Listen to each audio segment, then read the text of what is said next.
अस्सलामु अलैकुम वरहमतुल्लाहि वबरकातुहू। अल्लाहुम्मा सल्लि अला मुहम्मदिन व अला आलि मुहम्मद कमा सल्लैता अला इब्राहीम व अला आलि इब्राहीम इन्नका हमीदुम मजीद। अल्लाहुम्मा बारिक अला मुहम्मदिन व अला आलि मुहम्मद कमा बारकता अला इब्राहीम व अला आलि इब्राहीम इन्नका हमीदुम मजीद। लातदाद रुदोसलाम मेरे और आपके प्यारे तसुने तमन्मोन आका हज़रत मोहम्मद मुस्तफ़ा सल्लल्लाहु अलैहि वालैहि वसल्लम पर, आपकी आल पर और आपके असाब पर। जी अज़ीज़ दोस्तों, आज की ये सबसे बड़ी और अहम ख़बर है कि पहले कश्मीर के हवाले से हम और भी अपडेट देते रहे हैं, लेकिन आज की अपडेट ऐसी है कि जिसके बारे में काफ़ी सारे जो कश्मीर जाने के ख्वाहिशमंद लोग हैं और जो कश्मीर को पसंद करते हैं, कश्मीर लवर कह सकते हैं, और जिनको कश्मीर का एरिया जो है वो बस घूमने फिरने के लिए जाना है तो सिर्फ कश्मीर जाने वाली बात है, तो उनके लिए बड़ी खुशखबरी है कि ताव बट तक का रास्ता क्लियर कर दिया गया है, रोड खोल दी गई है और तमाम बर्फ़ को हटा दिया गया है। और इसमें अब एक अहम बात है कि जिसमें PWD या PMD जिसे कह सकते हैं, महकमा कश्मीर का जो कि इशारात के हवाले से, जो रोडों को खोलने के हवाले से, तो उन्होंने एक अलर्ट भी जारी किया है। उसके बारे में भी हम वीडियो में आगे आपको बताएंगे, लेकिन उससे पहले आपसे यही दरख्वास्त है कि वीडियो मुकम्मल देखिएगा और वीडियो स्किप नहीं कीजिएगा। बड़े खूबसूरत मनाजर हैं रोड खोलने के, और आपको ये जितना भी ऑपरेशन है सारे की झलकियाँ हम दिखाएंगे कि कब कब किस किस माहौल पे क्या क्या परेशानी का सामना करना पड़ा, कब मशीन जो सी है वो बर्फ़ के तोदे के नीचे आ गई और कब आज जो है वो ग्लेशियर अचानक से आके। तो ये सारी डिटेल मेरी आज की इस वीडियो में, तो बराए मेहरबानी वीडियो एंड तक देखिएगा और उसके बाद फिर कमेंट में बताइएगा कि आपको ये वीडियो कैसी लगी, और फिर मुझे ये भी बताइएगा कौन कौन दोस्त कश्मीर जा रहे हैं और जिनका कश्मीर का ताव बट का और अड़ंग केल का जो अपना कोई भी ज़िंदगी का यादगार दौरा रहा है, तो वो उसके बारे में कोई रिमार्क्स या कमेंट देंगे तो वो भी मुझे बड़ी खुशी होगी। तो बिल्कुल जी, इसमें मेरी आपसे दरख्वास्त वही है कि चैनल को सब्सक्राइब करें और घंटी का बटन दबाकर ऑल नोटिफिकेशन का बटन ऑन कर लें। और हमारे चैनल को सब्सक्राइब करने की आखिर वजह क्या है? वजह यही है कि हम पाकिस्तान भर के सियाती मकामात की ताज़ा तरीन अपडेट फ्राहम करते हैं, वहाँ के रास्तों की मालूमात देते हैं, वहाँ के टेम्परेचर, वहाँ पर बारिश हो रही हो, बर्फ़ हो रही हो, और इसके अलावा वहाँ के रेस्टोरेंट्स हैं, वहाँ के होटल्स हैं, सभी किस्म की मालूमात का सिलसिला जो है वो जारी है। वो ना सिर्फ कश्मीर है बल्कि नारान, कागान, सवात, कलाम, मरी, नतिया गली, बडगोई टॉप से होते हुए कुमराट वैली और इसी तरह अतरोड़ वैली से लेते हुए शाही बाग तक तमाम जगह की हम जिनसे वो अपडेट्स आपको फराहम करते हैं और हमारी इसी चैनल पर अपडेट्स आपको मिलती रहती हैं। तो बिल्कुल सीज़न शुरू होने वाला है और उससे पहले तैयारियां ज़ोरों शोर से जारी हैं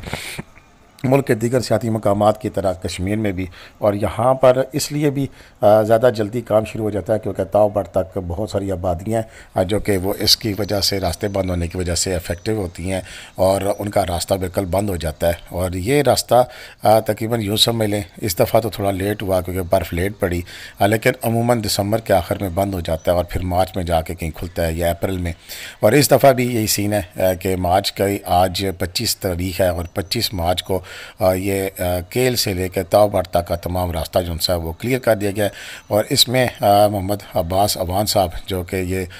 इस वक्त जो मशीन चला रहे हैं इस रोड को साफ़ करने के लिए, उनकी दिन रात की अनथक मेहनत है और हम पटवारी भटक TV उनकी इस मेहनत को असराता है। इनके साथ एक और टूर जो इनके साथ ऑपरेटर है वो भी दिन रात मेहनत करते हैं, गालबन रियाज नाम है अगर मैं गलत नहीं हूँ, तो उनको भी हम खराज तहसीन पेश करते हैं। पटवारी भटक TV खराज तहसीन पेश करती है। मेरे देखने वाले हज़ारों की तादाद में जो नाजरीन है वो आपको खराज तहसीन पेश करते हैं कि आपकी मेहनत की वजह से फिर ऐसी सड़क एजेंसी हमारे लिए अवेलेबल होती है कि जिस पर गुजर कर से आ जाते हैं और फिर इन खूबसूरत नज़ारों को वो इंजॉय करते हैं और फिर वो इस काबिल हो पाते हैं कि वो अपने मन चाहे मुकाम पर पहुंच सकते हैं। तो बात यह है जी कि पिछली जो बर्फ़ हुई थी इस दफ़ा लेट बर्फ़ हुई है और मार्च में शदीद तरीन बर्फ़ की वजह से जो है वो रास्ते बंद हो गए थे, और जिसमें पहले तो शारदा तक रास्ते जो से हैं वो खुले थे, या बल्कि कैरन तक समझ लें, कैरन से आगे तक जाना मुश्किल था और फिर वहाँ से ये प्रोसेस शुरू हुआ रोड को क्लियर करने का, और फिर साथ साथ रोड को क्लियर किया जाता रहा। और इसी नामे रास्ते में ये इस तरह के ग्लेशियर भी गिरने के मनाजर आपने देखे कि जब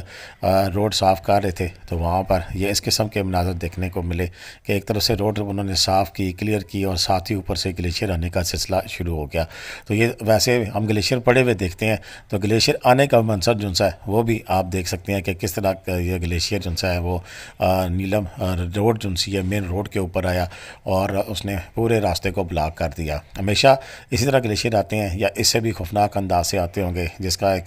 अमली मुजाहरा हमने इस दफ़ा पहली दफ़ा देखा है। आते हुए तो नहीं देखा, लेकिन ग्लेशियर से होने वाली तबाही को ज़रूर देखा कि नारान जी रोड के ऊपर जो ग्लेशियर आया है उसने काफ़ी सारे होटलों को तबाह कर दिया है कि एक साइड से ग्लेशियर घुसा और दूसरी तरफ से जब निकला है तो उसने सब कुछ तबाह और बर्बाद कर दिया है। तो ये सारे मनाजर आपके सामने इसलिए हम देख रहे हैं कि ये इतना आसान काम नहीं है। हम कहते हैं कि रोड क्लियर नहीं हो रही है, ये नहीं हो रहा, वो नहीं हो रहा, लेकिन उसके पीछे बड़ी मेहनत तलब जो सा वो काम होते हैं। ये देखें, ये मशीन जो सी है ये ग्लेशियर के नीचे दब भी गई थी। तो ये भी ऐसा अक्सर हो जाया करता है, जिन्हीं के जान पर खेल कर ये रास्ते साफ़ किए जाते हैं। तो बिलाशुबा जो यहाँ काम करने वाले हैं, जिस तरह के मोहम्मद अब्बास साहब ऑपरेटर हैं और दीगर जो इनकी इंतजामिया है, टीम है, इनके इंजीनियर्स हैं, टेक्निकल डायरेक्टर होंगे, जो पीछे अफसरान बैठे हैं, सारी दिन रात की मेहनत है इनकी, और जिसकी वजह से फिर ये रास्ते क्लियर होते हैं।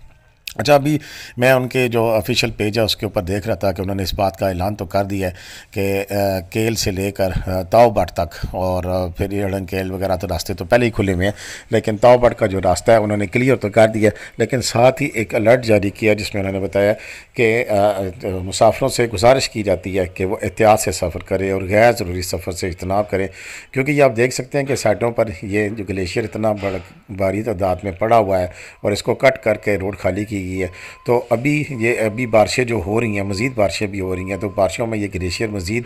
जो चलना वो शुरू कर देते हैं और फिर से रास्ते ब्लॉक होने का ख़तरा मौजूद है। ये इस बात की मैं बड़ी क्लियर कर रहा हूँ, जो लोग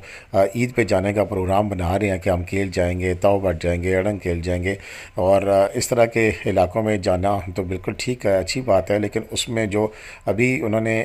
बताया है कि इस चीज़ के लिए उन्होंने अलर्ट जारी किया, तो हमें भी ख्याल रखना चाहिए, ज़िद नहीं करनी चाहिए, और फिर अभी इंतज़ार करना चाहिए कि जब रास्ते मुकम्मल तौर पर सेफ़ हो जाएं और जब ग्लेशियर गिरने का ख़तरा जो सा वो ख़त्म हो जाए तो फिर उस तरफ का सफ़र का रुख इख्तियार किया जाए। एक मैं दोबारा रिपीट करता हूँ कि ये जो क्लिप्स अभी आपको दिखाए जा रहे हैं ये वो सारा सफ़र है उस रोड को क्लियर करने का, जो कि मुख्तलिफ़ मकामात से जब से ये बर्फबारी हुई है उसके बाद से ये मशीनें लगी हुई हैं और मुख्तलिफ़ मकामात पर फिर ये ग्लेशियर्स को रोड के ऊपर से हटाने में मसरूफ़ है। और ये आप देख सकते हैं कि किस तरह मेहनत करके उस रास्ते को क्लियर किया जाता है। पहले ग्लेशियर को काटा जाता है और फिर ग्लेशियर को काटने के बाद से वहाँ से बर्फ़ हटाई जाती है, उस काबिल किया जाता है कि उस रोड को क्लियर किया जाए और फिर उसके ऊपर ट्रैफिक चल सके।